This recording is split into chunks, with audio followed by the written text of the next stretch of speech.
Shalom, shalom. This is Brother Kadash. Shalom to Brother Quanah. I want to start off by giving our praises to Yahweh, Bahashem, Yahweh Shai, Bahashem, Kadash. This camp is going to be named Ain't No Sunshine when it's on.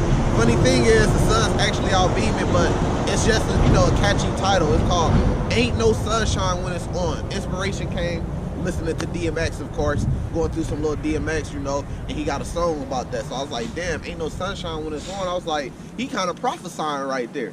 Because when all hell break loose and the end come, ain't gonna be no sunshine. There's plenty of scriptures that we gonna go through that's gonna break down how the sun ain't gonna give its light and the different reasons why that's gonna happen. It's a couple different reasons why that's gonna happen, and we gonna break that down. Today is a special camp. It marks a little milestone for us, being down here for a whole year on the highways and byways. This is our second winter time, so a whole year, being down here. So it's a special camp, and it's a special camp because this topic is going to cause us to go through some breakdowns. So that's the main thing, is going through these breakdowns, and we gonna touch on them. We ain't gonna break down the whole chapters. If you go to the page, then you see me break down some of these chapters that we done went through. You see me break down the whole chapter from beginning to end, but we gonna get the most. We gonna get all the meat that's on the chapter, and then we gonna move to the next chapter, and we gonna break down some of these. So, if a brother do happen to stumble across this video of this camp this week, get you a pen and paper, because that's how you start. That's how I work. I do that to this day. You might watch the apostles' videos.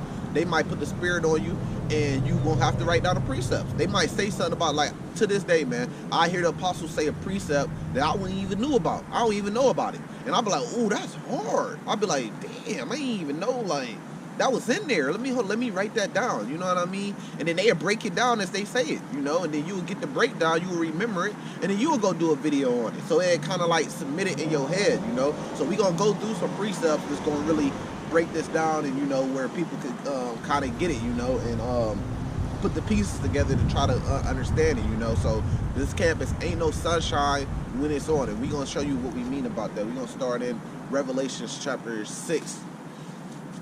First verse. Yeah, I think I sent you the verse. Revelation 6, verse 1.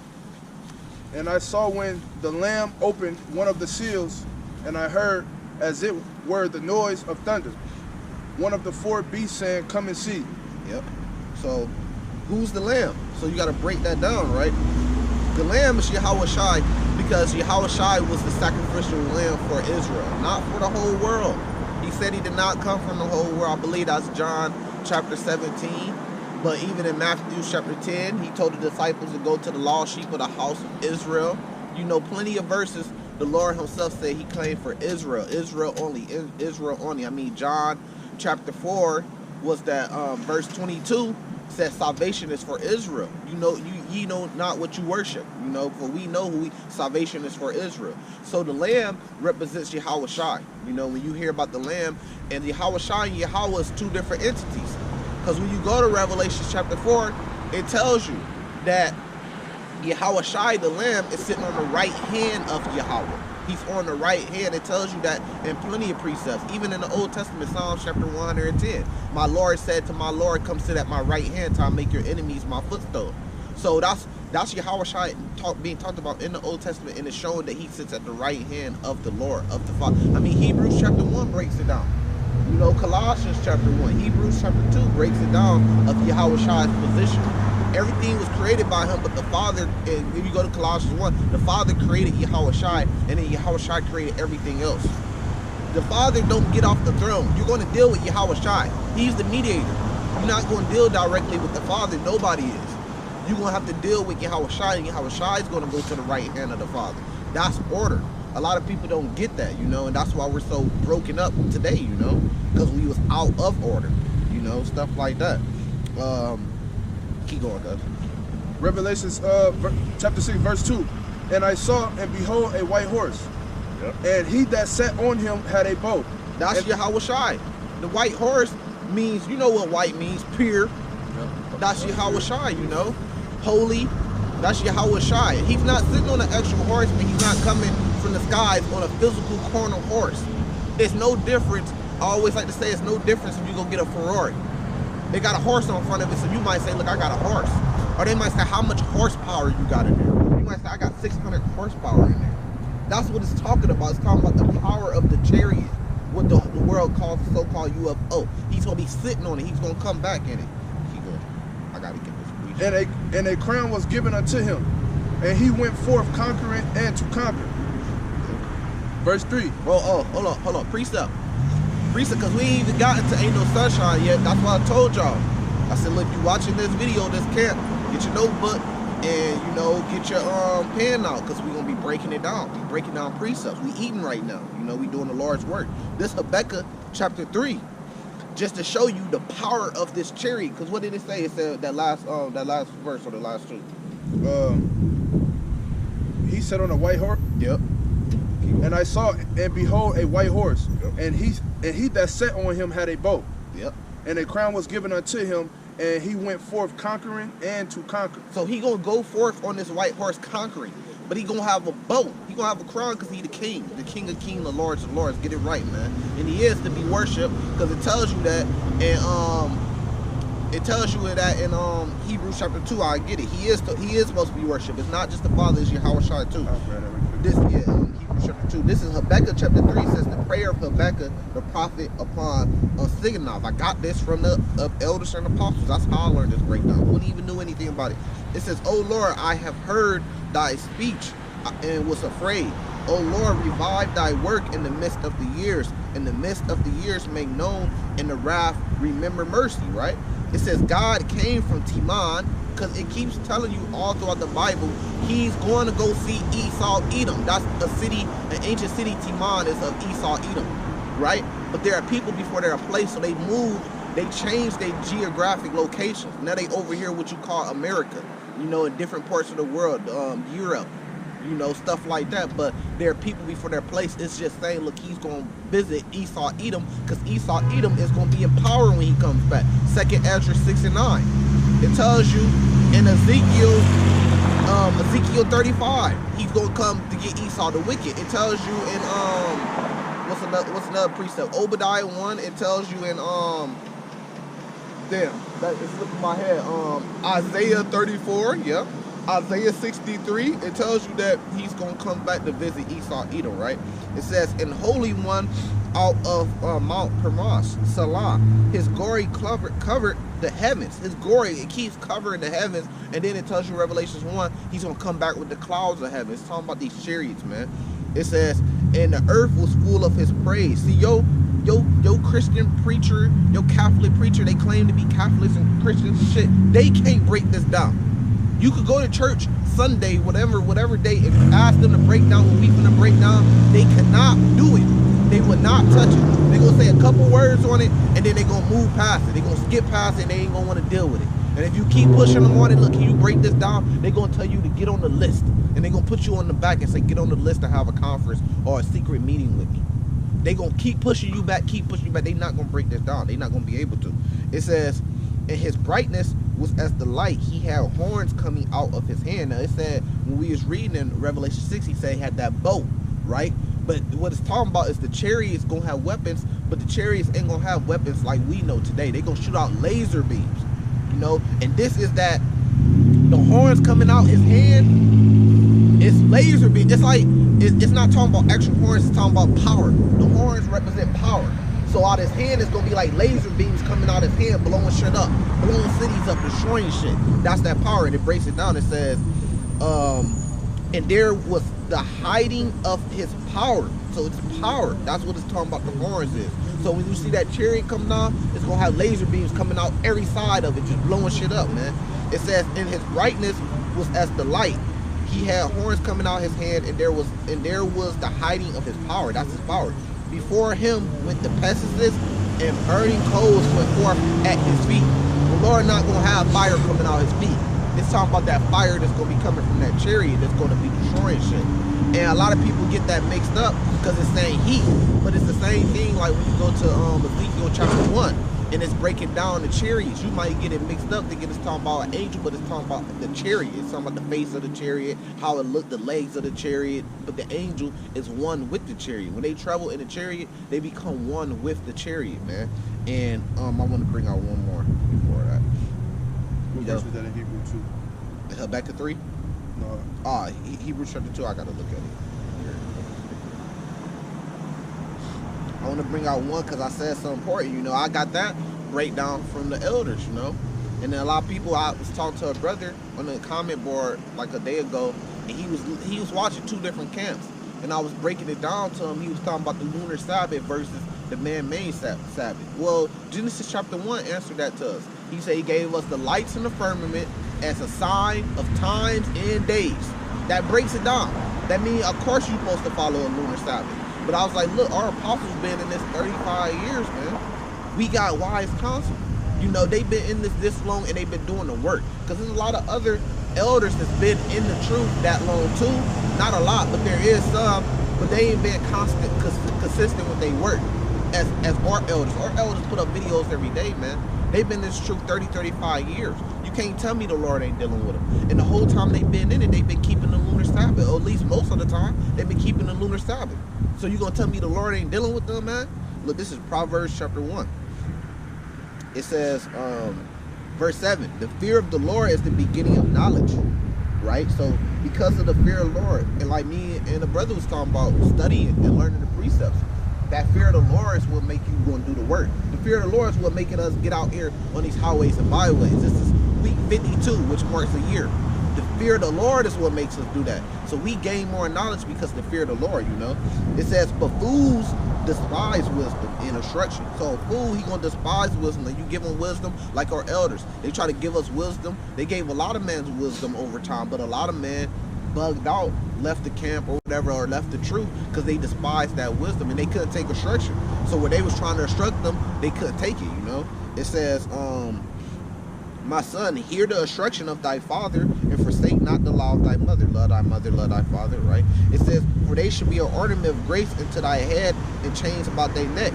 Because when your mother was righteous and your father was righteous, you're supposed to follow them growing up as a kid, you know. But now, a lot of our mothers and fathers be wicked, you know. So the Lord said, who is my mother? Who is my brother? He said, those that do the will of my father, you know. I'm sorry, let me try to find this. Because this is just a good camp, so I'm trying to, I ain't trying to bring out too much, man.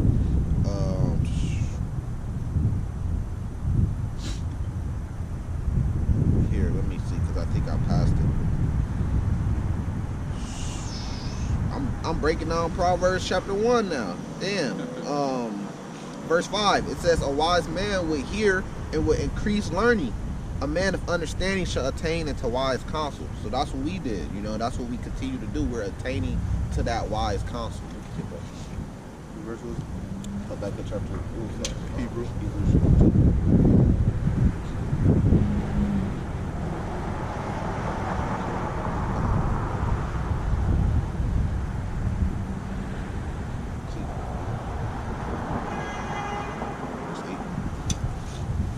Hebrews 2, verse 8. Thou hast put all things in subjection under his feet. Yep.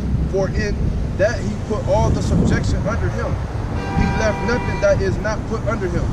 But now we see not yet all things put under him. That's it. So, I mean, what does that mean? Of course you're supposed to worship Yahushua. Because the Father put all things subjection under Yahushua. All things. Worms, ants, man, lions, everything is in subjection under his feet. It explains it. It goes on to even I mean, I'm slocky, twist the words, but it's showing you that it's expressing even harder. It keeps saying, look, everything is under his feet. There's not one thing that's not under his feet. Everything. He put everything. That's what that one verse is telling you. Everything is under Yahushua's feet. That's the power that Yahweh gave to Yahushua, man. So that's when we go back to Revelation 6 and say he coming on a horse. It's not talking about the Father coming on a horse. It's telling you the Lamb, Yahushua, is coming on a horse to get this place in order, to take back this world, to take back this earth. Yahushua is coming. The Father put everything under Yahushua's feet. Everything but the Father is under Yahushua's subjection. So that is worship. Because if Yahushua tell anything to do anything, you have to do it. Right. Period. You in subjection to him. You know, so we is supposed to worship Yahushua. Let me see verse 9.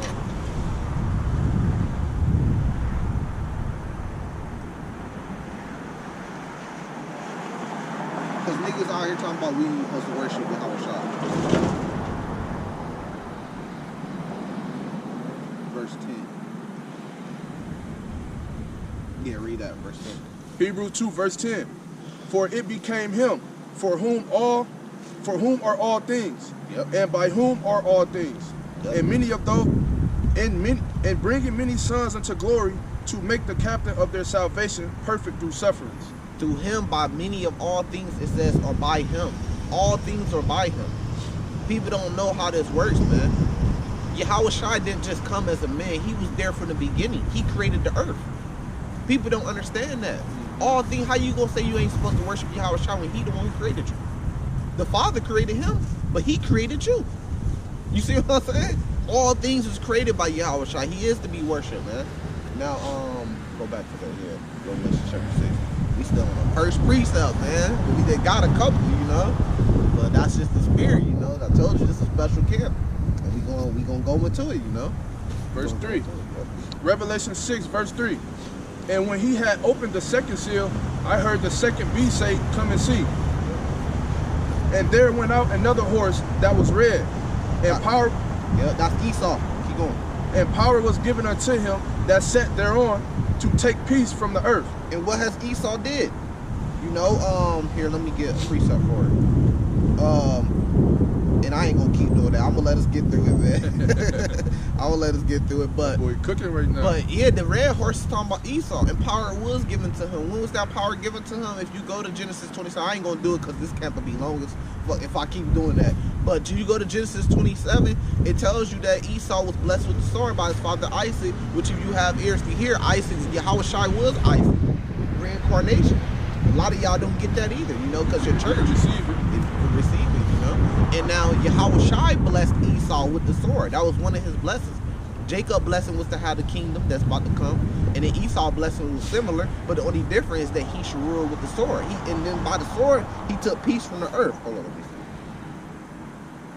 Verse Joel 9:24, the earth is given into the hand of the wicked. He covered the face of the judges therefore. If not, where and who is he? So who is he? Who's the rulership? Who's the wicked that's ruling the earth right now? Who's the red beast that have power to take peace from the earth? Let's not play dumb, man. It's Esau. It's the so-called white man, Caucasian man. Hold on. Proverbs 29. This is Proverbs 29. Verse 2, when the righteous are in authority, the people rejoice. That's going to be the kingdom of heaven. It says, but when the wicked beareth rule, the people mourn. So they took peace. The wicked is ruling the earth right now. That's why you don't have peace on the earth right now. You have pandemics. You have people bugging out. You have a lot of people dying. That's something that's being swept under the rug. Every time you get on the internet, somebody lost their mom, their grandma, their uncle or son. A lot of people are dying right now, you know? And then in the kingdom, as far as the Israelites, ain't going to be no death. So who's in rulership right now? The wicked. We know who that is. The Caucasians are in rulership. Look, this is who's in rulership right here. This is his face. That's who's in rulership. That's the people. His bloodline is in rulership. The Edomites. You know? Keep going on that. And that they should kill one another. And there was given unto him a great sword. Oh, we gotta go to Genesis 27. Keep going. Verse 5. And when he had opened the third seal, I heard the third beast say, Come and see. And I beheld, and lo, a black horse, and he that sat on him had a pair of balances in his hand. All right, right there. Because we wasn't even supposed to go through this. We just cooking. But we got to go through this now, man, because it says to him was given a sword. This is how you break down the Bible. We just talking about this before camp. Precept upon precept. So you might read that, but then you got to go read somewhere else in the Bible to get the understanding of what that's talking about. It says to him. So it's talking about a man. It's not talking about one singular man. It's talking about a group of men. Just like during the time of Adam and Eve, a lot of people think Adam was one man. It did talk about Adam as being one individual, but the men were Adam. Just like you got Isaac. Yeah, you got Jacob. We're called Jake. We're called Israelites because his name was changed to Israel. There is one man named Israel that the Bible talks about, but then it's his people that come from the seed. So the man of Adam was called the man of Adam that time. You know, it says Genesis 27:38.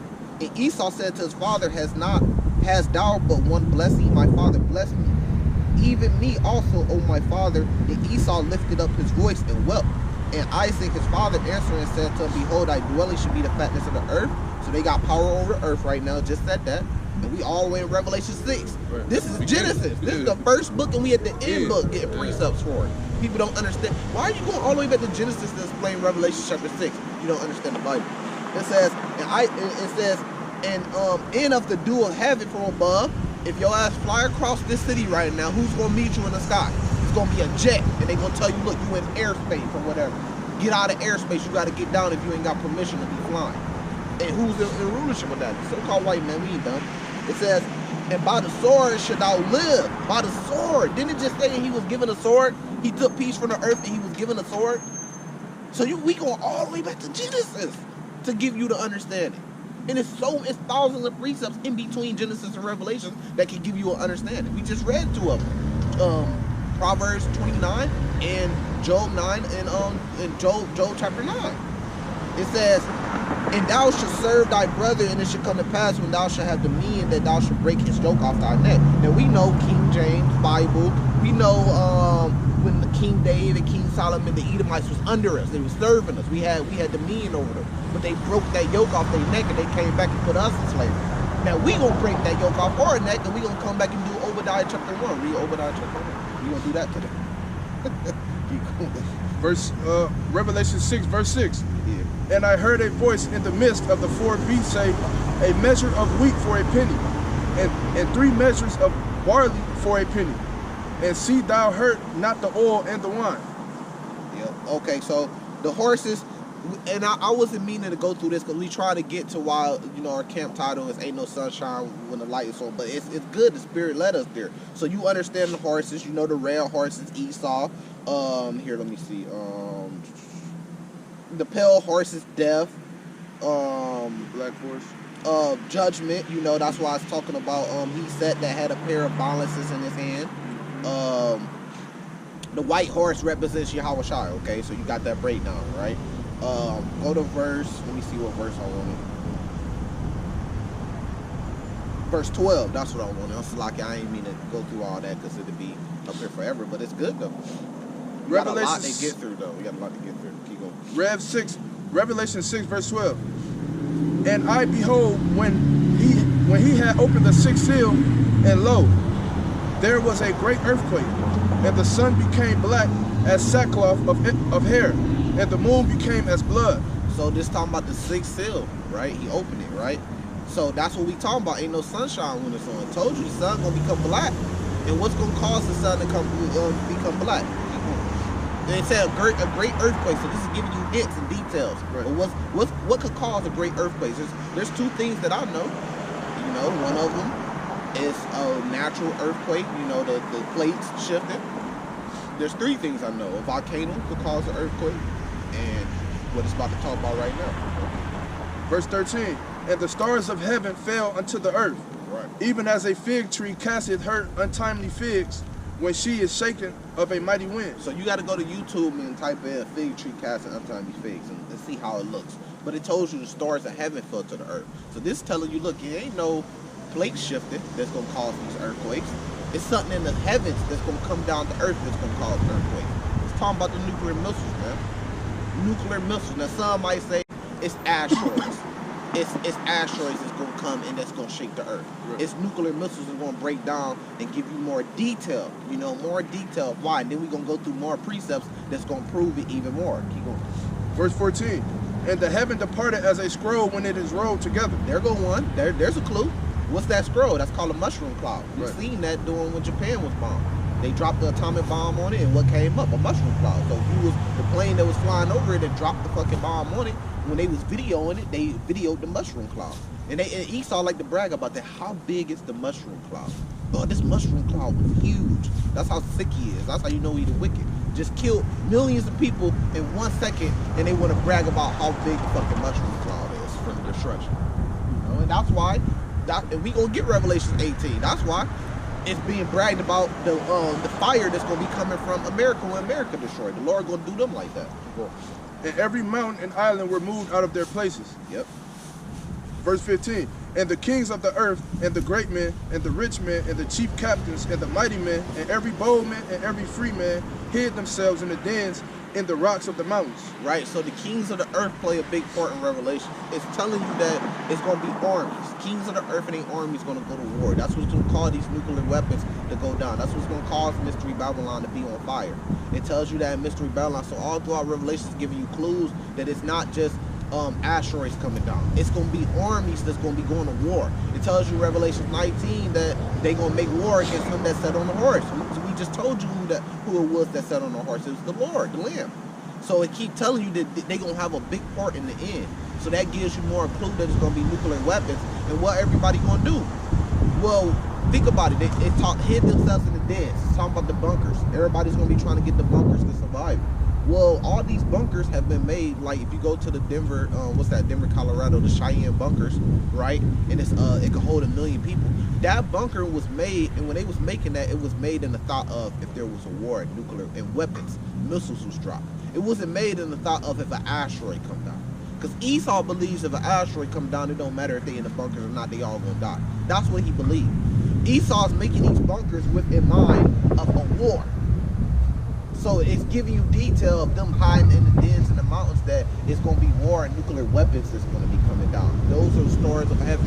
You say, how is a nuclear weapon a star in heaven? It goes up into space, especially the new technology, the hypersonic missiles.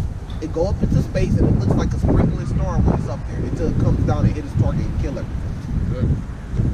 Verse 16. And said to the mountains and rocks, fall on us and hide us from the face of him that sitteth on the throne, and from the wrath of the Lamb. See, the face of him that sitteth on the throne, and the face in the Lamb. It's talking about Yahweh. He sits on the throne, and Yahweh Shai sits on the throne. We all gonna sit on the Israelites. We joint heirs to the kingdom with Yahweh Shai. We gonna sit on thrones too, but there's different levels of throne. King David gonna sit on the throne in the kingdom, but Yahweh Shai. That's why it says he's the King of kings. It's gonna be kings. Israel, we gonna be kings, but he's the King of kings. He gonna be over everybody, and Yahweh over him. He sits on the throne. Go to Revelation chapter 8. Yeah. But they gonna know, and they gonna credit it. They gonna know that this is coming from Yahweh Shai. Not only because it's gonna be missiles that's gonna be coming down and destroying stuff, but just like the movie Independence Day, there's gonna be chariots, which the world calls UFOs. It's gonna be coming down, blowing up shit, blowing up cities, destroying shit, laser beams, thunderings, lightnings, all type of destruction. You know, this place gonna be utterly destroyed. We can get that from the beginning. Revelation 8 verse 1. And when he had opened the seventh seal, there was silence in heaven about the space half an hour. Okay, so this the seventh seal, right? Now it's finna go into the trumpets. Keep going. Verse 2. So. And I saw the 7 angels which stood before the Most High, and to them were given 7 trumpets. Yep. Verse 3. And another angel came and stood at the altar, having a golden censer, and there was given unto him much incense, that he should offer it with the prayers of all saints upon the golden altar which was before the throne. Right. So I mean, it's the precept, Revelation 13, verse 9 and 10. You know, it says, "Here's the prayer and the faith of the saints; those that lead us captivity should go into captivity." So we leaving those prayers up, and the angel is taking. See, it's order, man. People like. I didn't heard people say the Lord got to come to the Father, got to get off the throne, come to them directly and prove that he's real. It's order, man. We not even going. So the angel is telling you an angel is going to take the prayers up, and then that's going to have to be mediated between Yahweh Shai and the Yahweh Shai take us to the Father, man. It's order. We send those prayers up like we do the prayer before that we made before camp, after camp, right? The angel hears it, he takes it up. It gets to Yahweh Shai, down the line, Yahweh Shai takes it to the Father. And then the Father give out an order to do something about it. And this is what he's going to tell them to do. And verse 4, and the smoke of the incense which came with the prayers of the saints ascended up before the Most High out of the angel's hand. All of the angel's hand. It's not just going up in the air. Yeah. The angel's hearing it. That's what it's a message. The angel is right above us right now, and he hearing it. And then he taking the word up. It's not just a mystery ghost that's going up. You know what I mean? The angel's hearing it. And then he's taking it up and he's reporting it. Hey, look, they praying for this. Look, all you Israel, they praying for this, they praying for that. You see what I'm saying? That's what it's talking about. They praying for this, and they hoping for the saints. They praying for this. They want this place destroyed. They hasten the day. The Lord already know that. He know we hasten the day. Yahushua hastened the day, but it's when the Father. And that shows you the Father got the ultimate power. It's when the Father say, because only the Father knows. Yahushua told you himself, he don't know the day or the time. Only the Father. Keep going. Verse 5. And the angel took the censer and filled it with fire of the altar, and cast it into the earth. And there were voices and thunderings and lightnings and an earthquake. That's a chariot. When he hear those prayers, the Lord gonna give them the green light to come down here and destroy shit. That's what he's gonna cast into the earth. Lightnings, thunderings. That's talking about the laser beams, man. Precept for it. I'm probably gonna get it. No, I'm gonna get it right. 2 Maccabees chapter 5. It tells you that the chariots was seen in the heavens about 40 days, roughly paraphrased. I could be off on an actual number, but I think it's 40 days, 40 nights, and they were doing war games. They was casting lightnings and thunderings and shields against each other. They was doing war games in the sky just to show their power, but they had to do it against each other because there was nobody else flying during that time. So they was doing it against each other. You know, an angel will shoot a laser beam at another one catch it with the shield, just showing their power. Like, look at our power. They playing, they training together. You know what I mean? They train it just like some brothers watch anime. You go to Dragon Ball Z, you might have, what's his name, Goku, and his son Trunks. They might be in the time capsule. They might be training, fighting each other. They training together and they come out and they stronger. They all buff and shit. You know what I mean? That's what it's talking about. They was training and they was showing off their power, but it talked about lightnings and darts and stuff like that. Those come from the chariots. When it gets to talking about lightnings and darts, it's just talking about in today what we call laser beams. Right. He gonna cast it into the earth, a big one, a gigantic one. If you go through the History Channel, they say on the planet Mars, right? They said it was an ancient war. Could be true, could not be. I'm just giving you the information, right? You got to do a little bit more research. And they said it's a great rip, like a great volley through the whole, like damn near through a whole side of Mars. And they said what happened is that's what destroyed Mars. They said it was a chariot, a weapon that shot a laser beam down, a gigantic laser beam that you could see the whole rip by eye. You could see the whole rip through Mars, and it destroyed the whole place. That's what they say. They say it so. Revelation 8 verse 6. And the seven angels which had the 7 trumpets prepared themselves to sound.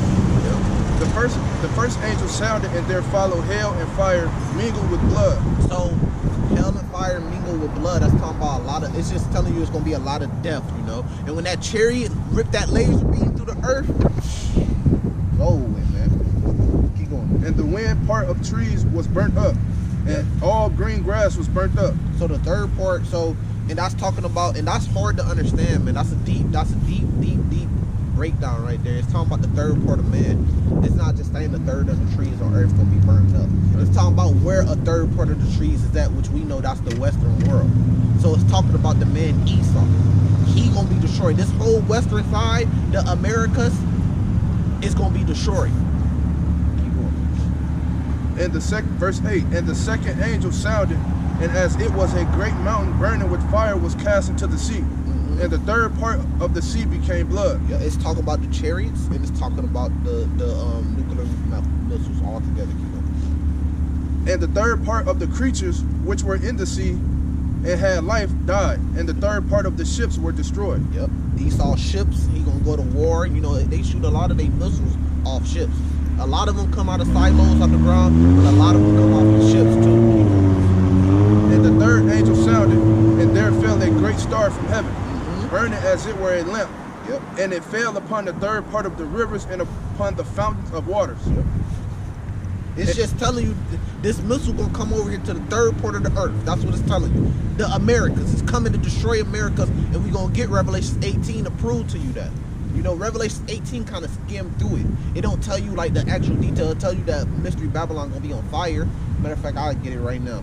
But it don't tell you exactly how it's gonna happen. But Revelation chapter 7 is telling you, well, Revelation chapter 8 is breaking down exactly how that's gonna happen, right? Revelation 18 is we're talking about it.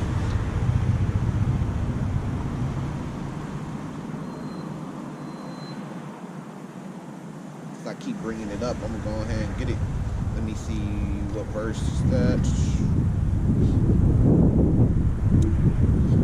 Revelation 18, verse 8. Therefore should her plagues come in one day. Death and mourning, famine. We just read about it was saying the same thing, death and blood in Revelation 8. And she should be utterly burnt with fire. For strong is the Lord God who judges her. So it says she should be utterly burnt with fire. America, Mystery Babylon is gonna be utterly burnt. The whole place gonna be burnt with fire. It says the kings of the earth who committed fornication, see there go the kings of the earth again, and lived deliciously with her should bewail her and lament for her when they should see the smoke of her burning. So Revelation 18 just telling you, look, it's going to be burnt with fire. They're going to see the smoke of it burning. You know, that they're going to see the mushroom clouds going up. But Revelation 8 is showing you how that's going to happen. It's saying the missil's going to hit the third port. It's going to hit the water. A gigantic missile. They're going to name it Wormwood. Going to come down and hit this and hit the boats and do all this and that. And it tells you they're going to be in the ships. Because the ships that's actually going to be on the water. Because it tells you...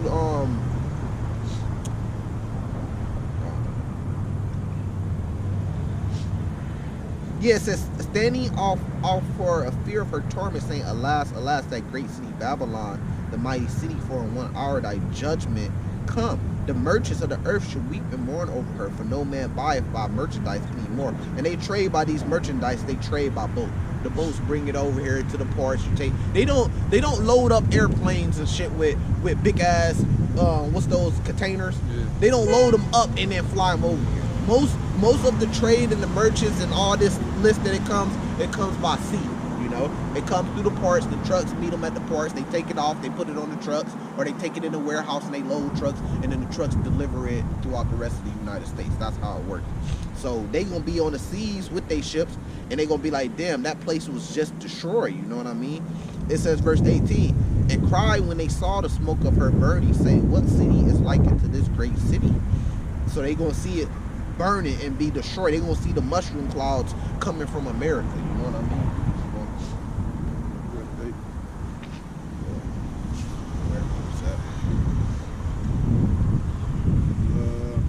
Revelations 8 verse 10.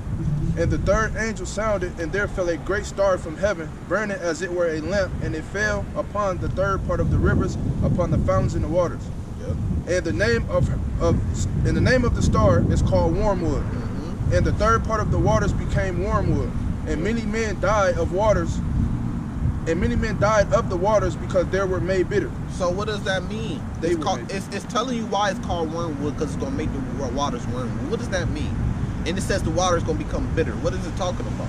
It's talking about radiation, man. Yeah. You don't get that, maybe in some cases from some type of asteroid. I'm not sure, but you get that from nuclear weapons. The chemical explosion, all that shit, the particles splitting, all that shit, it caused radiation, man. Look what happened in Japan. A lot of people died, millions of people died weeks later, days later, because that radiation was on. The doctors couldn't do nothing for them. They might live for another week, boils and shit coming out their skin, but they die a week later because they had too much radiation on them, man. Look what they said when the 5G shit came out. People that was close to those, whatever 5G, whatever they put it up, they said a lot of people was getting sick from radiation, man.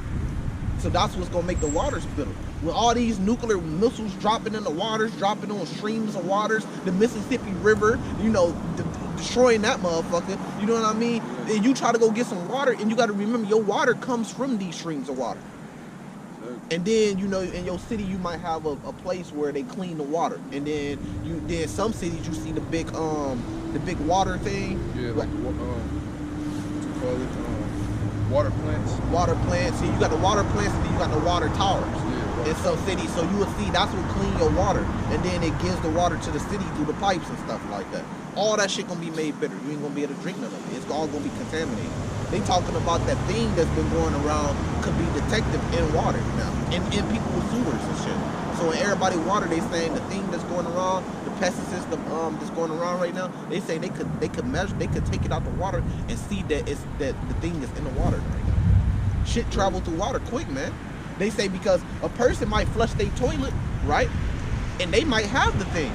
You live next door to them, y'all water meeting in the sewage and combining, and then if they spit in it and they got the thing gets in the water and goes down to the drains in the sewage, and they can detect it. So how much more radiation? Keep going. Or that last verse. Verse 18. And the fourth angel sounded, and the third part of the sun was smitten. Yep. And the third part of the moon, and the third part of the stars, so as the third part of them was darkened. And the day shone not for the third part of it, and the night likewise. So that's what we said. Ain't no sunshine when it's on, man. Because that debris, that radiation, those mushroom clouds that's going to destroy America is going to cause smoke to go up in the air, and you're not going to be able to see the sun. That's why I said the third part. It's talking about parts of the earth, right? And it's talking about Esau. Esau's the son of the son of Satan, son of the devil, you know, but roughly paraphrasing. But over here, if you sitting on the third part of the earth, which they call the Western world, you're not going to be able to see the sun, man. It's going to be blocked out. Zephaniah chapter 1. It's gonna be utterly blocked out. Why? Because we just read it in Revelation chapter 18. This place is gonna be on smoke. It's gonna be on fire. It said it should utterly be burnt, and they should cry when they should see the smoke coming from this place. That means mushroom clouds and smokes are gonna be coming from Mystery Babylon, which is America, which is easy to see because Mystery Babylon is talking about the richest place, the strongest nation, the strongest economy, the strongest country on earth, which is America, man. It's not hard to see. You know what I mean? So this place gonna be destroyed. If you're standing on this land, you're not gonna be able to see the sun. It's gonna look like it's nighttime all day long because all that debris and everything, smoke gonna be going up. This is Revelation chapter 16. Let me see, verse 8. The angels gonna play a big part in the destruction, man. Best believe it. It keeps talking about the angels. It says, in the fourth angel, right, poured out his veil upon the sun, right? Is he literally gonna go up there to the sun and do something to it? No, man. He's talking about, it tells you. And power was given it to him to scorch man with fire. So we see that right now. Look what happens in California every year. It's pretty much being set on fire. The sun heating up. They call it global warming, right? It says, and man was scorched with great heat and blaspheme the name of God. So a lot of people going to give up the faith because of the destruction. A lot of people going to blaspheme the Lord because of the destruction. A lot of people going to say, God, why? When these cities are being destroyed, imagine when Los Angeles get fucking destroyed, right? People are going to be saying, God, why? Why would you do this to us? Why would you destroy Los Angeles? Why would you destroy America? Didn't it say that the kings of the earth should be mourning in Revelation chapter 18 when they see the destruction of America? You know, they're going to be blaspheming the Lord because the Lord bringing that judgment down on these clown asses. Because they thought that they was going to escape judgment. They thought that they wasn't going to have to go through judgment. Y'all asses going through judgment, man. Y'all going through slavery. I don't care what Negro church out here telling Edomites that they can make it. Y'all asses could not make it, and y'all going through slavery because we had to go through it. That's righteous judgment. Y'all going through slavery, and America will be destroyed, man. Just like we was destroyed. It says, which has power over these plagues, and they repented not to give him glory. Right? The fifth angel, now it's talking about the fifth angel. So there's many angels that's going to be getting busy on y'all asses, man. Poured out his veil upon the seat of the beast, and his kingdom was full of darkness. That's that darkness. Why? Because it's telling you, those nuclear missiles going to set shit on fire, and we keep saying it over and over again. Ain't no sunshine when it's on, man. It's going to cause the sun to be blocked out. That's going to come to darkness, right? And the kingdom was full of darkness, and they ground their tongues for pain. And also, the kingdom gonna be a darkness because these nuclear missiles gonna knock out the power grid. So you ain't gonna have no lights. You ain't gonna have no electricity. You ain't gonna have no fucking stop lights that's gonna work.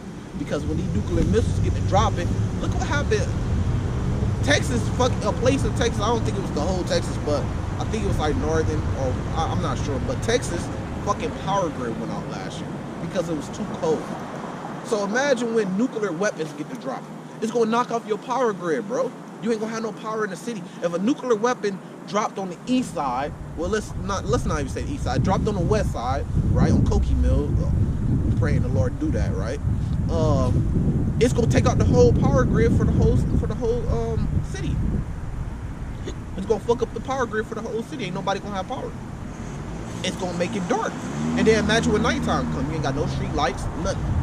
You know, the sun blocked out. The moon blocked out because all the smoke going up. It's gonna be completely pitch black dark. Keep going. What? Yep. Top. The top. No. First one.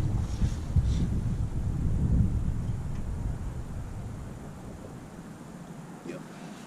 Zephaniah 1, verse 14. The great day of the Lord is near, it is near, and hasteth greatly. Even the voice of the day of the Lord, the mighty man shall cry there bitterly. So this is the great day of the Lord. What does the great day of the Lord consist of? It's talking about mighty men. When the Bible's talking about mighty men, it's not talking about you niggas that think you tough, man. It's talking about the real tough mighty men. Think 007, think Hitman. Motherfuckers that's trained to take pain that could get their leg cut off and survive it. You niggas will get to crying, you will die out. I'm talking about niggas get their whole leg cut off and bandage it themselves, stitch it back. Think John Wick, man. Stitch up themselves and get up on a crutch and keep survive. I'm talking about the real mighty men, tough motherfuckers. They gonna be weeping and crying bitterly. We ain't talking about you niggas on the street that think y'all tough, man. They gonna be weeping. So how much more are you niggas on the street and shit how much more y'all gonna be weeping? Keep on. That day is a day of wrath, a day of trouble and distress, a day of wasteness and desolation, a day of darkness and gloominess, Shit, a day of clouds and thick darkness. Shit, your church told you it was gonna be all love and peace, and the Lord is all love. It just said the day of the Lord is wasteness, gloominess, dark, thick clouds, destruction, people crying bitterly. Does that sound like what your fucking pastor is telling you? He ain't telling you the truth. He lying to you, man. He lying to you. He buttering you up for when the day come, it ain't gonna be nothing that you thought. You ain't gonna be ready for it. That's why you ain't gonna make it. That's why you gotta attain the wise counsel. You ain't gonna make it. We reading it straight out the Bible. You can't say that we lying. What did it say the day of the Lord was? Can you read that verse again? That last verse again? The great day of the Lord is near. It is near, and hasteth greatly. Yeah. Keep going. It's gonna come into it. The great day of the Lord is near. Right, and hasteth greatly. That day is a day of wrath, a day of trouble and distress, a day of wasteness and desolation, a day of darkness and gloominess, a day of clouds and thick darkness. So are we lying? Or did we just read literally what it said? That's the truth. That's the truth right there. We not lying. We ain't twisting shit. We ain't making nothing up. That's the truth. We just read it. It said the day of the Lord, and then it told you what it was. I mean, come the fuck on. Keep going. Because people are telling us, no, it's about love. The Lord is all love. What did it just say? Man, keep going, because I ain't going to keep going through that. These people. Verse 16, a day of the trumpet and alarm against the fenced cities and against the high towers. So you know, like every Tuesday, the beginning of the month, you'll hear the sirens. It'll go off because it's like practice for when the real destruction comes. Yeah. That shit gonna be going off, man. It gonna, so not only is it gonna be dark, not only is it gonna be purged in the street. It said darkness, didn't it? Yeah. It says a day of darkness that goes into our camp. Ain't no sunshine when it's on. So not only is it gonna be dark, not only is it gonna be waste, not only is it gonna be a lot of death, not only is it gonna be purged in the streets, you're gonna have to hear a fucking siren going off, warning the people. You're gonna have to hear that in the background. So that's the day that's coming, man. People got to get prepared for it. The Lord is coming back to destroy America. He built this place up like he built up Egypt. He gonna destroy this place like he destroyed Egypt, and he gonna save his people, the true Israelites, which are the Negroes, Latinos, and Native American. Those are the true Israelites, the hidden people. People don't know that. You know, we've been made the lowest people on earth, but that's because we're gonna be the greatest people in the kingdom. The Lord coming back to destroy America. America is wicked. There would not be no America when the Lord established the kingdom of heaven. There ain't gonna be no such thing as America. It's gonna be destroyed. Verse 17, and I will bring distress upon men, that they shall walk like blind men, because they have sinned against the Lord. The Lord says it's gonna be distress upon men, not love. Keep going. And their blood shall be poured out as dust, and their flesh as the dung. Yep. Neither their silver nor gold shall be able to deliver them in the days of the Lord. It's talking about your money. Your money ain't gonna be able to deliver you. A lot of people got money. You got millionaires, billionaires. You might say, damn. So what's gonna happen to my favorite rapper, Kanye West, Jay-Z doing this stuff? They got money, man, but they gonna be able to buy boats and shit and survive and planes and shit like, it ain't gonna do nothing for them. Because the dollar gonna collapse, then it's gonna be worthless. Whatever they got on their person, that's all they gonna have. The money ain't gonna be able to do nothing for them. Ain't gonna be able to save them. They Bitcoin, that shit ain't gonna be able to save y'all. The internet gonna get took down. Eventually, they gonna keep it up to try to establish their new world order, right? They vision. But at the end of the day, eventually it's gonna all get took down. Because the satellites gonna get cast out the sky. It tells you that in Revelations 12. All the satellites and all that shit gonna be taken down. But the whole land shall be devoured by the fire of his jealousy. It said the whole land gonna be devoured. Come on, man. For he shall make even a speedy riddance of all them that dwell in the land. He said he gonna do this fast. That's why I said in Revelation 18, in 1 hour thy judgment came. It's gonna take 1 hour for the Lord to destroy the whole America. Think about that. Ain't no sunshine when it's on, when it's on. Keep on.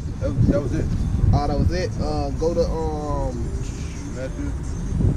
Daniel chapter 12. It tells you in Matthew 24 that the love of many shall wax cold. So how is the day of the Lord all about love? When it says in Matthew 24 that the day of the Lord gonna be that the love of many shall wax cold. I'll read it right here. It says Matthew 24 verse 21. I'm finna get it. That's the verse though? Yeah, verse 21 through 21. Alright, this is verse 10. And then shall many be offended and shall betray one another and shall hate one another. Right? Verse 12, straight to the point. And because iniquity shall abound, the love of many shall wax cold. So the love, ain't gonna be no love out here. What you talking about? The Lord is all love. Ain't gonna be no love in these streets, man. The streets do not love you. Ain't gonna be no love out here, man. It's gonna wax cold. I mean, it ain't even gonna be, it's gonna be all hell and destruction. Let's just put it that way. You know what I mean? You said verse 20. Yeah, verse 21. Because you know Jake hard-headed and stiff-necked, man. So you kind of gotta beat it into Jake's head, you know. Then you get to saying the same thing over and over again, and you like, damn, Jake still don't get it, and they don't. They won't still get it. By the end of this camp, it's gonna be Jakes that still don't get it, man. They gonna say, wait, so the day of the Lord is gonna be all about love and peace, right? At the end of this camp. Yeah. So verse 21, for then shall be great tribulation, such as was not since the beginning of the world to this time, no, nor ever shall be. And except those days should be shortened, there should be no flesh shall be saved. But for the elect's sake, those days should be short. So for the elect, the Lord will shorten these days, because Esau gonna do a lot of wickedness on the earth. We read about that in Revelation 6 with the red horse. So the Lord will shorten the days. Here, let me see.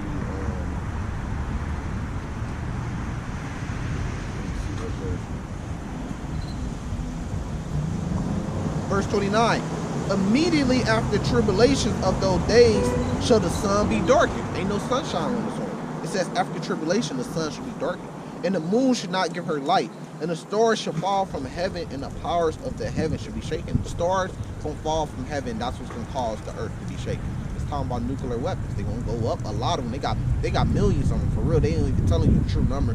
But each missile might have 100 nuclear weapons in it. It might have a nuclear heads in it. So that's how it works, you know what I mean? You might see one missile, but that one missile might be counted as 100 nuclear weapons in it, because in the head. The missile just delivering it. The head is what actually does the hurt, right? It says the sun should be darkened, and it's telling you that the moon and the moon ain't gonna give its light. Why? Because those mushroom clouds and that debris after the missiles come down are gonna go back up, and that smoke is gonna cover the sun and the moon. It's gonna be all darkness, you know what I mean? That pretty much is explains that. You got that? Yeah. Daniel 12, verse 1. Write this one down. It's a great precept. Just telling you exactly how the end gonna be. I mean, what's about to happen. And at that time shall Michael stand up, the great prince which standeth for the children of thy people. And there shall be a time of trouble, such as never was since there was a nation even to that same time. So it's gonna be a time. That's what's about to happen right now on the earth. A time of trouble like never the earth has never seen. That's how horrible it's about to be. It ain't gonna be all love, man. It's gonna be so horrible like the earth has never seen. You could hold that right there. Go to Isaiah 13. Start at like verse 10. Here, let me grab this precept.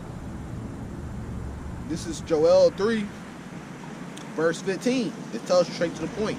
The sun and the moon should be darkened, and the stars should withdraw their shining. So not only is the sun going to be darkened, you know, when the sun come out, you ain't going to be able to see the sun, but at nighttime. So now imagine at nighttime, you don't have the sun, and the moon's darkened, you don't have power in your city, so ain't no street lights on, and there's smoke all in the air. Imagine how dark it's going to be, man.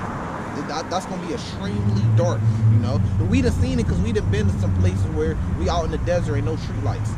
You know what I mean? And it be dark. The only thing to light up things be the moon. But now imagine if you take the moonlight away.